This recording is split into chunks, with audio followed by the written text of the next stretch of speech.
आणि ज्या वेळेला ही गाडी पुण्यातून निखिल वागळे यांना घेऊन जात असताना कार्यक्रम स्थळाकडे निघालेली असताना कशा प्रकारे भाजपच्या कार्यकर्त्यांनी त्या ठिकाणी घेरल्याचा आरोप महाविकास आघाडीच्या कार्यकर्त्यांनी केल्याचं आपल्याला पाहायला मिळतं। आणि त्यानंतर गाडीवरती एका मागोमाग एक हल्ला सुरू झाल्यानंतर सगळ्यात आधी या गाडीची मागची काच फोडण्यात आलेली आहे। मागच्याच सीटवरती मध्यभागी यावेळेला पत्रकार निखिल वागळे बसलेले होते, त्यांच्या बाजूला दोन कार्यकर्ते आणि पुढे गाडी चालवणारा आणि त्यांच्या बाजूला असलेली एक स्त्री कार्यकर्ता देखील आपल्या दृश्यांच्या माध्यमातून दिसते। जसा या गाडीवरती हल्ला सुरू करण्यात आलेला होता, पाठोपाठ महाविकास आघाडीचे कार्यकर्ते जे रस्त्यावरती या गाडीला जागा करून देण्याचा प्रयत्न करत होते, कार्यक्रम स्थळापर्यंत घेऊन जाण्यासाठी प्रयत्न सुरू होते, त्यावेळेला मात्र कशा प्रकारे यावरती हल्ला झालेला आहे हे आपण पाहतोय।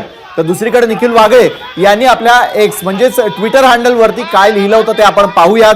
त्यांनी केलेल्या याच ट्विटमुळे आज संपूर्ण प्रकार घडल्याचं देखील आता आपल्याला समोर पाहायला मिळत आहे। मात्र ज्यावेळेला अशा प्रकारचं ट्विट त्यांनी केलं त्यावेळेला भाजप कार्यकर्त्यांनी पत्रकार निखिल वागळे यांनी या कार्यक्रमासाठी येऊ नये, निर्भय कार्यक्रमाला आपला कुठलाही विरोध नसून पत्रकारांनी म्हणजेच पत्रकार निखिल वागळे यांनी केलेला जो ट्विट होता त्या संदर्भामध्ये त्यांनी थेटपणे आक्षेप घेतलेला होता।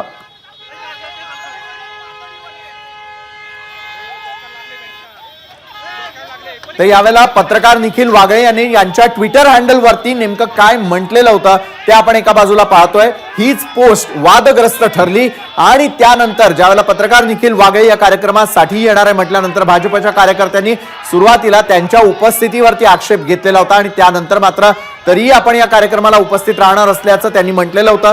ज्यावेळेला पुण्यामध्ये ते या कार्यक्रमासाठी दाखल झाले त्यावेळेला पुण्यातल्या एका घरामध्ये त्यांना थांबवण्यात आलेलं होतं आणि पोलीस बंदोबस्तामध्ये रोखून ठेवण्यात आलेलं होतं। मात्र तरी कार्यक्रम स्थळाकडे निघाल्यानंतर वाघेंच्या गाडीची तोडफोड करण्यात आलेली आहे। वाघेंविरोधामध्ये भाजपचे कार्यकर्ते आक्रमक झाले आणि पुण्यातल्या रस्त्यांवरती वाघेंविरोधात भाजप आक्रमक झाल्यानंतर या गाडीवरती शाईफेक करण्यात आलेली आहे आणि काचा देखील फोडण्यात आलेल्या आहेत। तर निखिल वागळेंची नेमकी ती पोस्ट कुठली ज्यामुळे हा संपूर्ण वाद निर्माण झालेला आहे ते आपण पाहतोय। मंदार गोंजारी आमचे प्रतिनिधी आता पुढील घटनाक्रम आपल्यापर्यंत पोहोचवतील।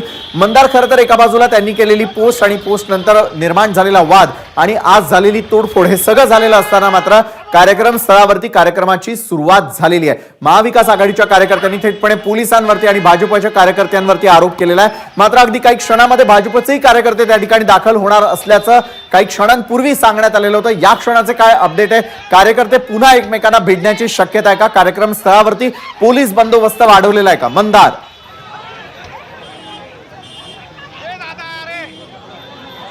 या ठिकाणी या राष्ट्र सेवा दलाच्या साने गुरुजी स्मारकाच्या आतमध्ये कार्यक्रम सुरू आहे। स्टेजवरती निखिल वागळे यांच्यासह इतर वक्ते आहेत आणि बाहेर गेटवरती ज्या महिला कार्यकर्त्यांना मारहाण करण्यात आली त्या महिला कार्यकर्त्या आणि त्यांच्या पक्षाचे जे इतर कार्यकर्ते आहेत ते आंदोलन करताना दिसत आहेत। इथं आपण जर पाहिलं तर पोलिसांचा बंदोबस्त मोठा आपल्याला पाहायला मिळतोय। दुपारपासून हे सगळं सुरू आहे।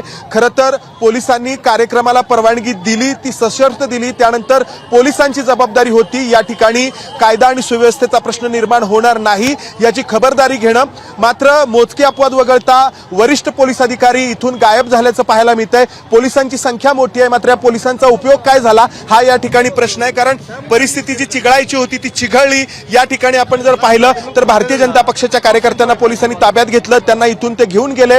मात्र निखिल वागळेंची गाडी या ठिकाणी येताना त्यांच्या गाडीवरती 3 ते 4 वेळा हल्ले करण्यात आले आणि आपण या दृश्यांमध्ये देखील पाहतो आहोत की या महिलांवरती हल्ले करण्यात आले। या ज्या महिला आहेत त्यांच्या बोटाला त्या ठिकाणी आपल्याला लागल्याचं पाहायला मिळतं आहे। तुम्ही त्या ठिकाणी निखिल वागळेंना कव्हर करण्यासाठी गेला होता। एबीपी माझा, उघडा डोळे बघा नीट।